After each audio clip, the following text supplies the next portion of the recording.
우리에게 주시는 하나님의 말씀은 구약성경 다니엘서 3장 13절로 18절이 되겠습니다. 다니엘서 3장 구약성경 1235쪽에 있고요. 우리 한 절씩 교독하도록 하겠습니다. 느부갓네살 왕이 노하고 분하여 사드락과 메삭과 아벳느고를 끌어오라 말하매 드디어 그 사람들을 왕의 앞으로 끌어온지라.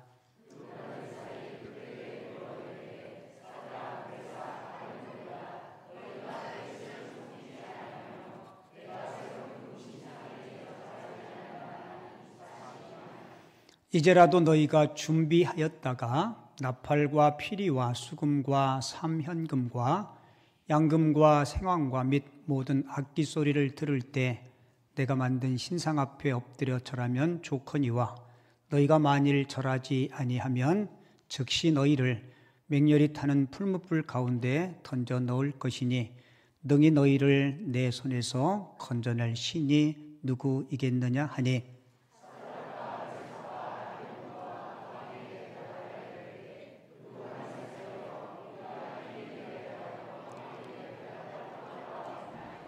17절, 18절은 같이 읽죠. 왕이여 우리가 섬기는 하나님이 계시다면 우리를 맹렬히 타는 풀무불 가운데에서 능히 건져내시겠고 왕의 손에서도 건져내시리이다.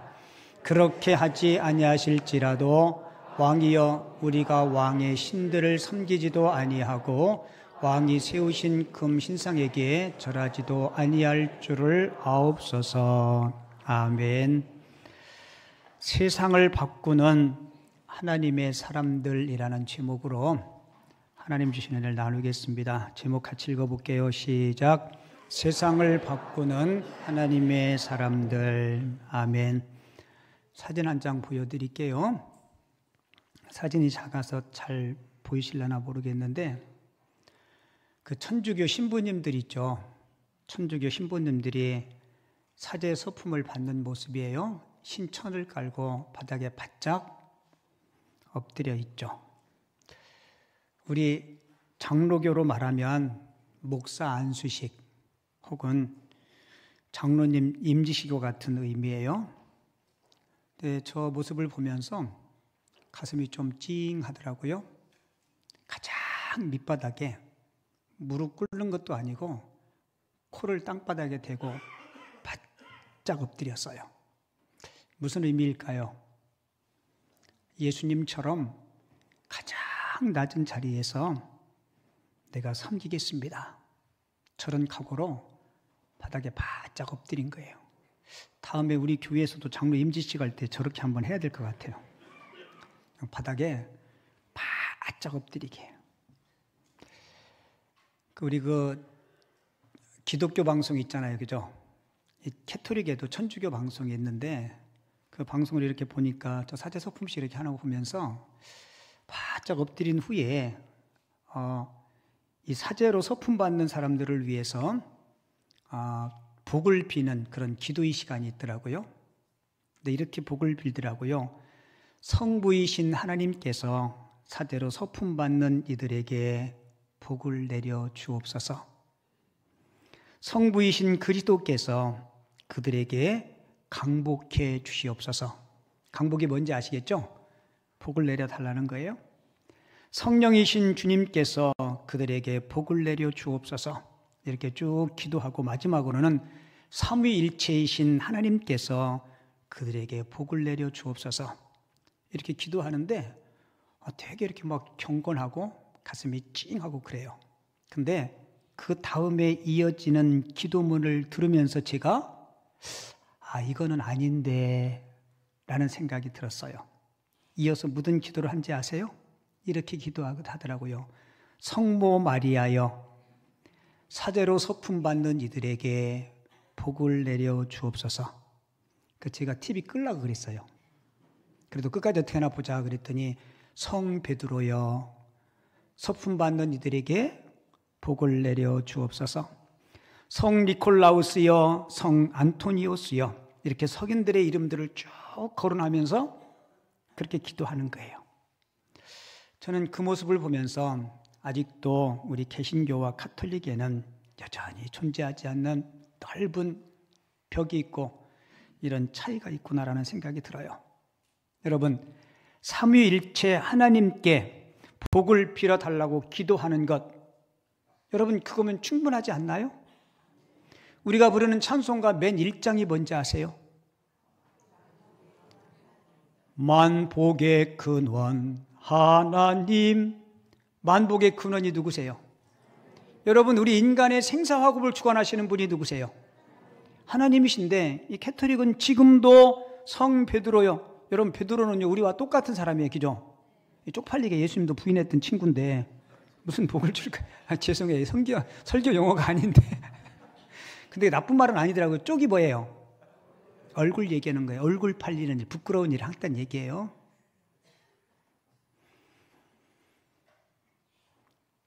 여러분, 오늘이 10월 27일, 오늘이 무슨 주일인지 아세요? 한국교회 연합예배 드리는 주일, 그건 정한 거고, 오늘이 종교개혁주일이에요. 여러분, 중세교회, 중세 캐톨릭의 타락에서 벗어나서 바른 신앙을 외쳤던 종교개혁이 1517년 정확하게 10월 31일이었습니다. 아마 한국 교회에서 이 포괄적 차별금지법과 동성애 여러 가지 악법들을 저지하기 위해서 오늘 연합예배를 정한 이유도 바로 종교개혁 기념주일에 그 날짜를 정한 거예요. 1517년 10월 31일에 여러분도 알다시피 마틴 루터가 비텐베르크 예배당 앞에 95개조의 반박문을 붙입니다. 95개조에 성경에서 벗어난 캐톨릭의 잘못된 교리와 가르침들을 한마디로 이야기하면 영적인 선전포고를 한 것입니다. 그리고 3년 6개월쯤 지난 후에 1521년 4월 17일에 마틴 루터는 보름수에서 신성 로마 제국의 황제 카를 5세 앞에 섭니다. 신문 받기 위해서. 그리고 신문관이 루터에게 이렇게 묻습니다. 그대가 쓴 글 가운데, 95개조 반박문을 이야기하는 거예요. 그대가 쓴 글 가운데 취소할 부분이 있습니까? 그 이야기를 듣고 루터가 하루의 말미를 달라 그래요. 사람들은 신문 받은 루터를 걱정하기 시작합니다. 혹시 루터가 죽음의 위협 앞에 자신의 뜻을 굴복하지는 않을까? 충분히 그럴 수 있겠어요, 없겠어요? 여러분, 있습니다. 근데 그 다음 날 루터가 던진 고백은 500년이 흘러도 오늘까지 우리의 가슴을 울리는 하나님 편에 선 진한 고백을 합니다. 그 루터의 고백을 읽어드릴게요. 여러분 잘 보세요. 성경의 증거와 명백한 이성에 비추어 나의 유죄가 증명되지 않는 한 나는 교황과 공의의 권위를 인정하지 않겠습니다. 나의 양심은 하나님의 말씀에 사로잡혀 있습니다. 나는 취소할 수도 없고 취소하지도 않을 것입니다. 양심에 반하는 행동은 지혜로운 일도 아니요 안전하지도 않습니다. 같이 읽어볼까요? 저는 여기에 서 있습니다. 달리 행동할 수 없습니다. 하나님, 저를 도와주소서. 아멘. 진짜 아멘이죠. 여러분, 죽음을 각오하지 않고는 나올 수 없는 고백이에요. 한 나라의 황제와 교황 앞에 하나님, 저를 도와주세요. 여러분, 종교개혁은 하나님의 말씀에, 진리 말씀에 생명을 걸었던 사람들이 피로 완성시킨 진리의 승리였습니다. 오늘 저와 여러분들은 하나님의 말씀은 절대 진리임을 믿습니다.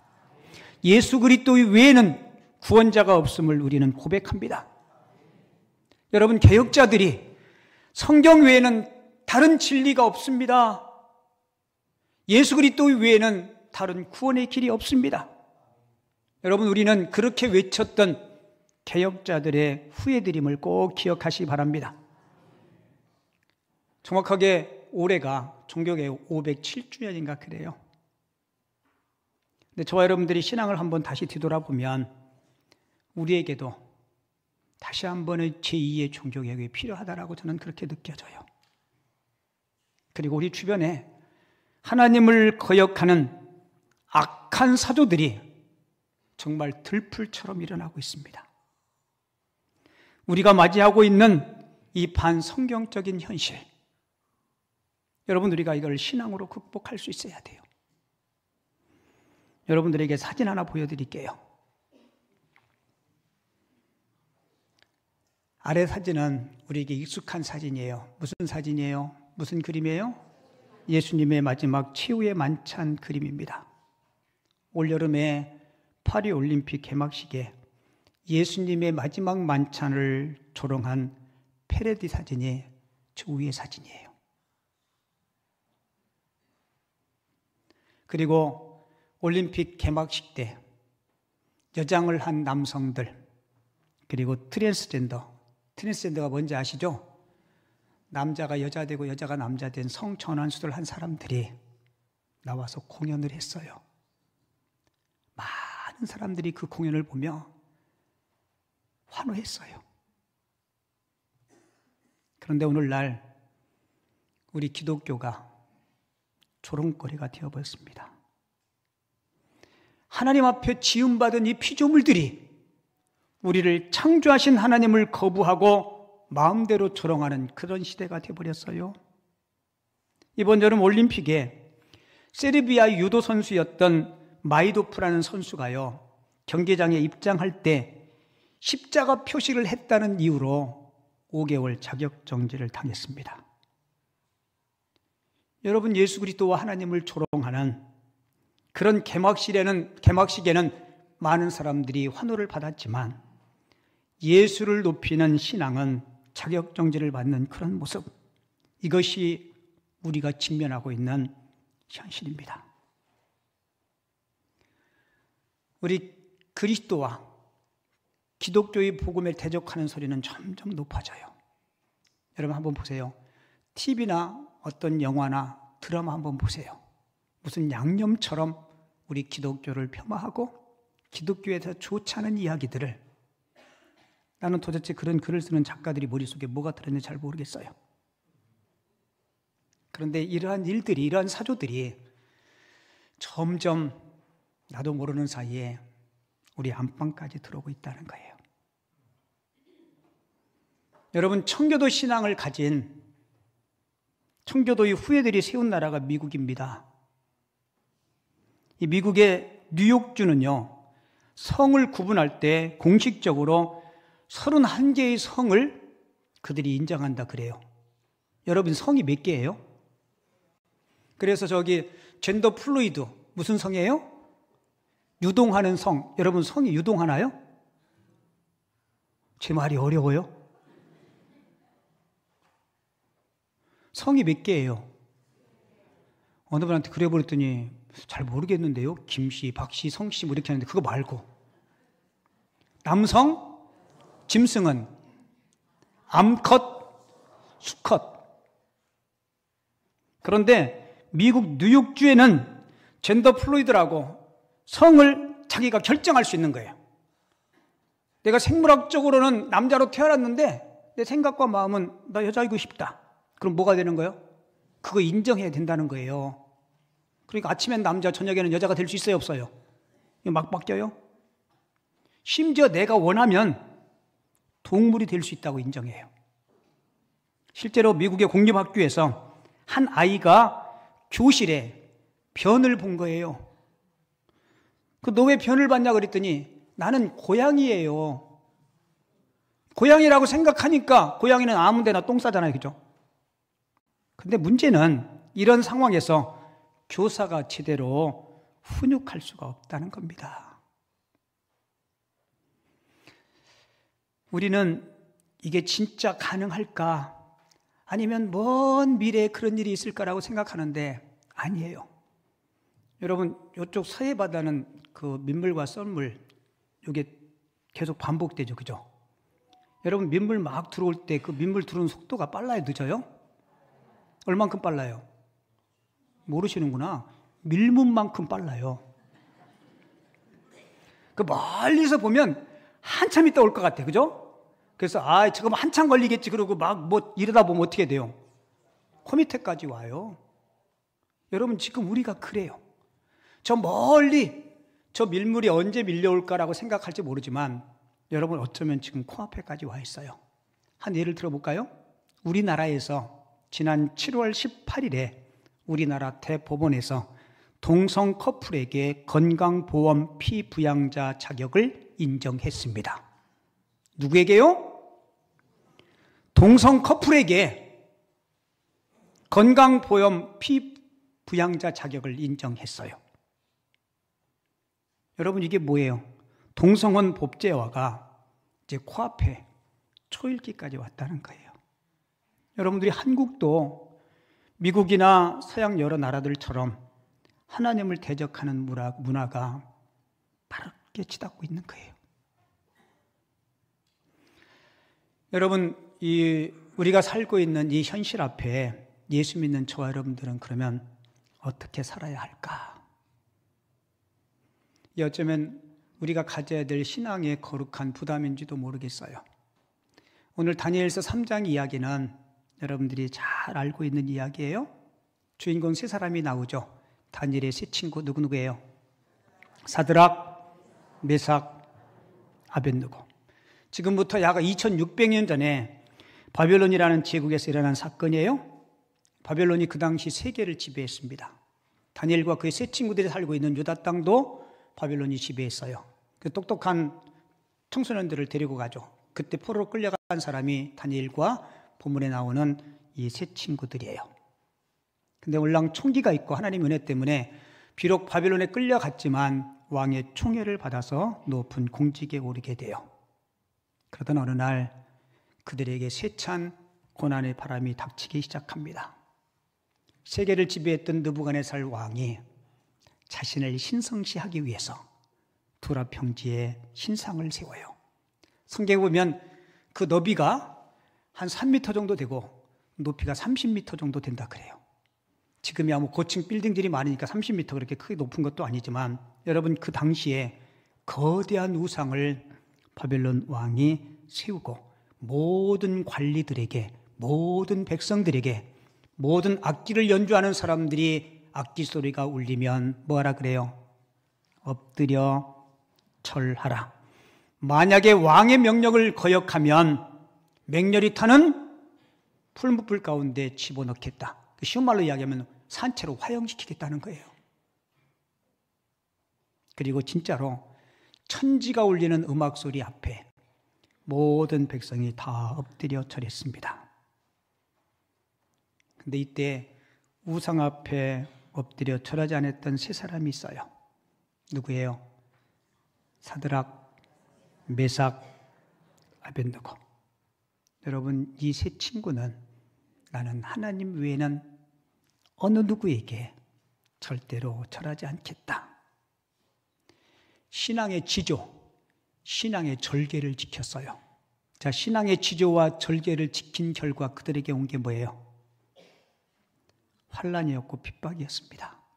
자, 주변 사람들이 절하지 않은 세 친구를 이 느부갓네살 왕 앞에 고발하고 참소해요. 본문 12절에 보면 이렇게 기록되어 있어요. 이제 몇 유다 사람 사드락 메삭과 아벳느고는 왕이 세워 바벨론 지방을 다스리게 하신 자이거늘 왕이여, 이 사람들이 왕을 높이지도 아니하고 왕의 신들을 섬기지도 아니하며 왕이 세우신 금 신상에게 절하지 아니하나이다. 여러분, 느부갓네살이 이 이야기를 듣고 분노합니다. 하지만 평소에 이 세 사람의 충성과 그들의 인품을 알기에 왕은 그들에게 한 번의 기회를 더 주고 싶어서 그들을 부르고 이렇게 이야기해요. 14절은 같이 읽어볼게요. 느부갓네살이 그들에게 물어 이르되 사드락, 메삭, 아벳느고야, 너희가 내 신을 섬기지 아니하며 내가 세운 금 신상에게 절하지 아니한다 하니 사실이냐. 여러분, 느부갓네살이 이 세 사람은 그래도 나름 총애를 했던 것 같아요. 여러분, 그 속국에서 포로로 끌려왔는데 이런 왕의 명령에 불순종하면 그냥 처형해도 되잖아요. 근데 한 번의 기회를 더 주는 거예요. 진짜 그렇게 했느냐? 다시 악기 소리가 들리면 저라면 내가 살려주겠다, 용서하겠다. 근데 이 세 사람은 죽느냐 사느냐 이 갈림길에서 그들의 대답은 너무 확고했어요. 느부갓네살 왕에게 이렇게 이야기하죠. 사드락과 메삭과 아벳느고가 왕에게 대답하여 이르되 우리가 이 일에 대하여 왕에게는 대답할 필요가 없나이다. 왕이여, 우리가 섬기는 하나님이 우리를 맹렬히 타는 풀무불 가운데에서 능히 건져내시겠고 왕의 손에서도 건져내시리이다. 할렐루야. 여러분, 죽음을 각오하고 하나님을 향한 아름다운 신앙 고백을 이 세 사람이 합니다. 여러분, 우리도 하나님을 대적하는 시대에 맞서야 해요. 같이 볼게요. 하나님을 대적하는 시대 흐름에 맞섭시다. 어쩌면 이 세 친구 주변에 그와 가까운 사람들이 이렇게 말했을지도 모르겠어요. 사드락, 메삭, 아벳느고야, 굳이 그렇게 할 필요까지 있겠냐? 그냥 눈 한번 찔끔 감고 그냥 엎드려 절해. 절하고 마음으로 하나님 죄송해요. 이 목구멍이 포도청이라 죄송해요. 이렇게 말하는 사람 주변에 있었겠어요, 없겠어요? 이 친구들이 만약에 결혼을 했다면 아내 가족들도 생각해야 되잖아요. 어쩌면 그들 스스로도 그래, 내가 마음 중심으로는 내가 하나님을 거절할 수 없어. 하지만 그냥 껍데기로만 한번 그렇게라도 할까? 이런 생각이 들 수 있겠어요, 없겠어요? 하지만 이 셋은 우리가 무릎 꿇을 수 있는 주구는 오직 하나님밖에 없습니다. 우리가 무릎 꿇을 수 있는 주구는 누구밖에 없다고요? 하나님밖에 없습니다. 그러니까 뭐라고 대답해요? 이 일에 관하여는 대답할 필요가 없습니다. 너무 확고하고 단호하지 않아요? 아마 이 세 친구는 이렇게 생각했을 거예요. 그래요. 내가 나라를 위해서라면, 이웃을 위해서라면 나의 모든 것도 다 양보하고 희생할 수 있습니다. 하지만 내가 섬기는 하나님에 관한 일은 절대로 양보하거나 타협할 수 없습니다라는 고백이에요. 이들이 고백에 비춰보면 우리는 참 많이 부끄러워요. A.W. 토저라는 분이 세상과 충돌하라는 책에서 이런 얘기를 했어요. 세상과 적당히 타협하며 편하게 살고 있는가? 하나님은 그 편한 길을 철저히 반대하신다. 세상과 불화하라. 하나님을 대적하는 사도들과 타협하지 말라는 거예요. 겁먹지 말고 당당히 맞서라. 아랫줄 크게 같이 읽어요. 시작. 그리스도인들이여 무릎 꿇고 세상을 흉내내지 말라. 우리 예배당 와서 무릎 꿇잖아요. 예배당 와서 그렇게 살겠다라고 다짐하잖아요. 근데 예배당 문 밖에 나가면 우리 솔직히 얼마나 타협해요. 그리스도인이여 무릎 꿇고 세상을 흉내내지 마라. 세상과 타협하지 마라. 겁먹지 말고 당당히 맞서라. 여러분 보세요. 세상에 악한 사도들은요, 여러분 동성애자들은 요즘 대놓고 해요. 1년에 한 번씩 시청 앞에서 무슨 뭐 퀴어 축제 하는데요, 내가 가보진 않았는데 와, 눈 뜨고 못 봐. 그래도 보고 싶어서 이렇게 봤어요.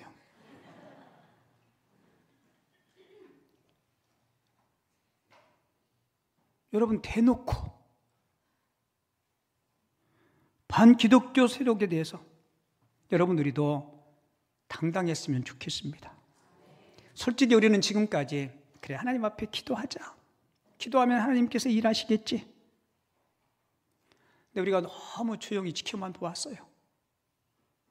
그러다 보니까 이 밀물처럼 악한 사도들이 코앞에 왔어요. 의식 있는 많은 한국교회 지도자들이 안 되겠다, 우리가 어떤 물리적인 힘을 행사하다는 거 아니에요. 저번 9월 총회 때 총회 총대가 한 1600명 정도 돼요. 근데 손현보라는 목사님이 우리 교단의 총대는 아니에요. 근데 와서 10월 27일 한국연합예배에 대해서 쭉 이야기하면서 막 울어. 목사님이 막 눈물을 글썽글썽 흘리면서, 여러분 우리 목사님들이 이를 막아주셔야 됩니다. 여러분 부산에 있는데요, 거기는 버스 타고 버스 100대 대절했대요. 버스가 동이 났대요. 여러분 이거 우리가 해야 됩니다. 여러분 그거 하려면 힘도 많이 들고 비용도 많이 들고, 근데 왜 그 일을 해야 돼요? 우리가 수수방관하면서 악한 세력들이 자꾸 우리 기독교와 우리 다음 세대들을 잠식하는 것을 우리가 막아야 됩니다. 그래서 때로는 예수님 때문에 비난받을 수 있는 용기도 우리에게 있어야 된다고 생각해요. 여러분 이 세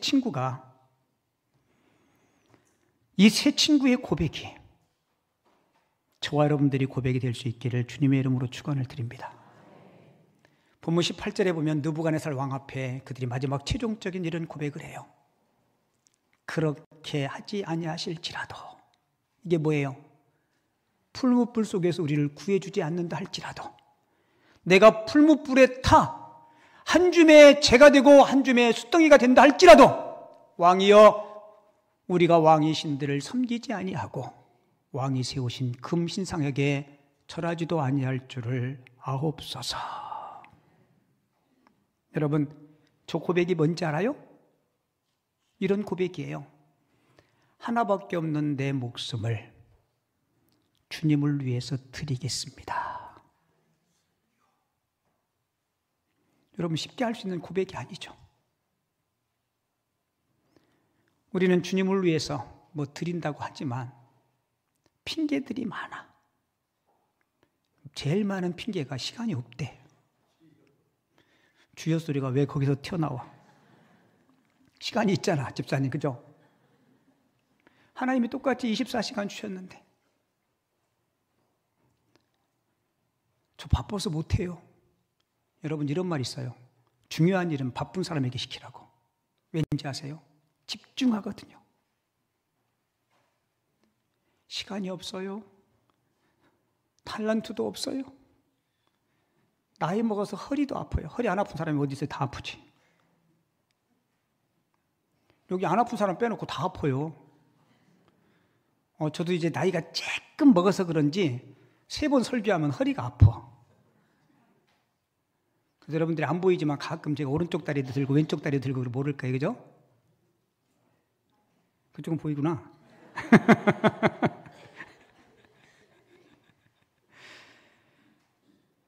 우리가 다니엘의 세 친구처럼 이 정도의 헌신의 농도까지는 못 미치더라도 그래서 조금 닮아갔으면 좋겠어요.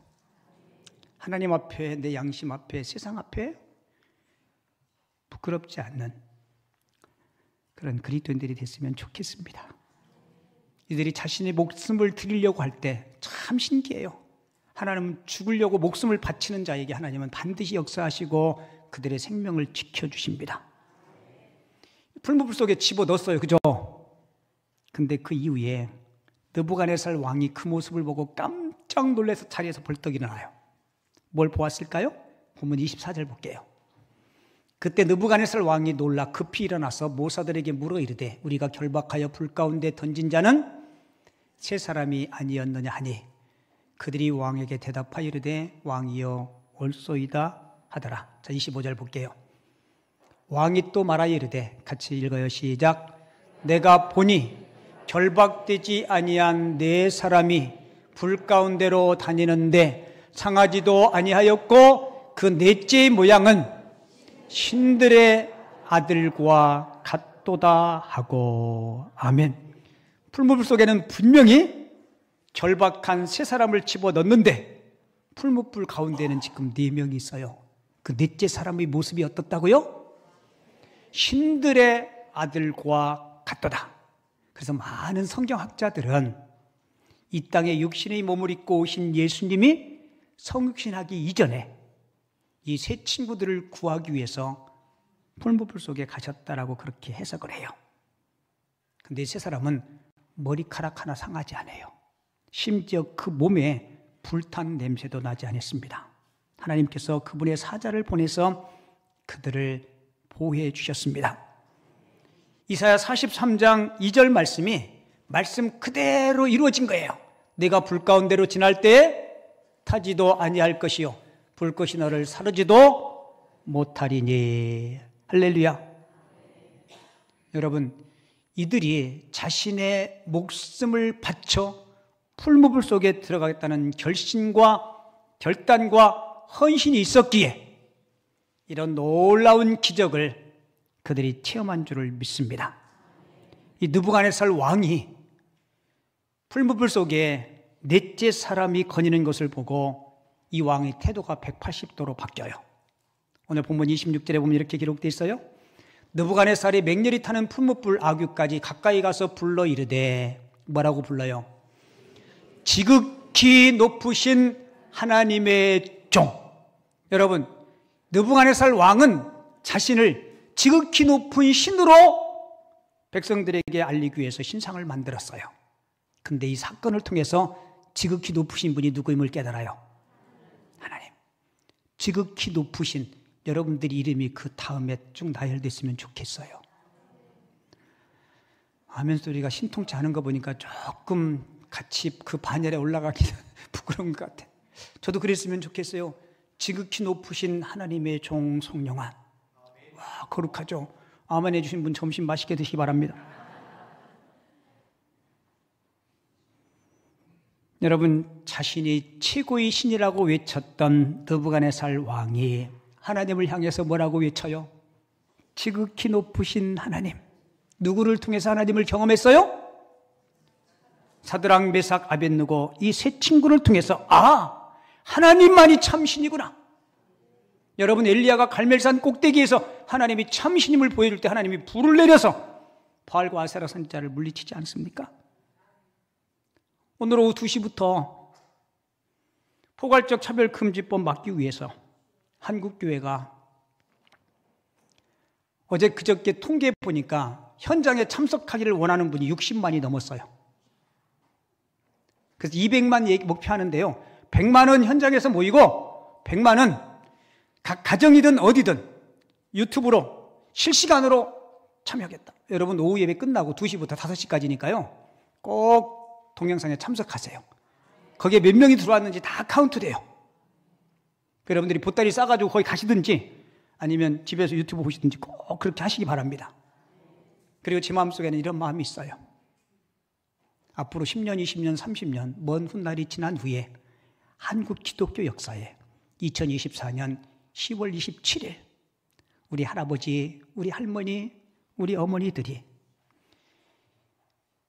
이 나라를 무너뜨리기 위한 포괄적 차별금지법 막기 위해서 저기 멀리 제주도에서 비행기를 타고 부산에서 아침에 일찍 새벽밥 먹고 버스 100대를 대절해서 저기 전라도에서, 광주에서, 경상도에서, 충청도 빼놓으면 안 되죠. 충남 홍성군 갈 사람이면 상천리에서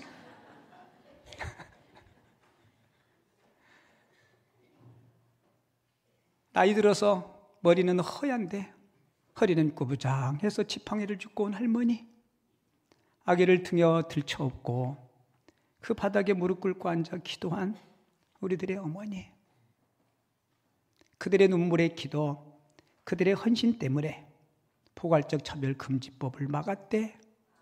이 소리를 우리 다음 세대들이 꼭 했으면 좋겠습니다. 우리가 흔히 1907년도 평양 대부흥운동, 놀라운 회개운동을 한국 기독교 역사가 그것을 기록하고 우리가 추억하지 않습니까?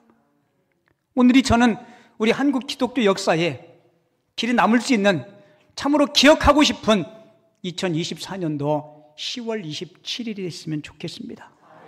그래서 우리가 악법을 막아내고 하나님의 법이 이 땅 가운데 바르게 세워질 수 있는 다니엘의 세 친구처럼 아닌 것은 아니라고 이야기하고 옳음과 공의를 위해서 하나님의 편을 선택할 수 있는 우리 모든 성도님들 되어줄 수 있기를 주님의 이름으로 축원을 드립니다.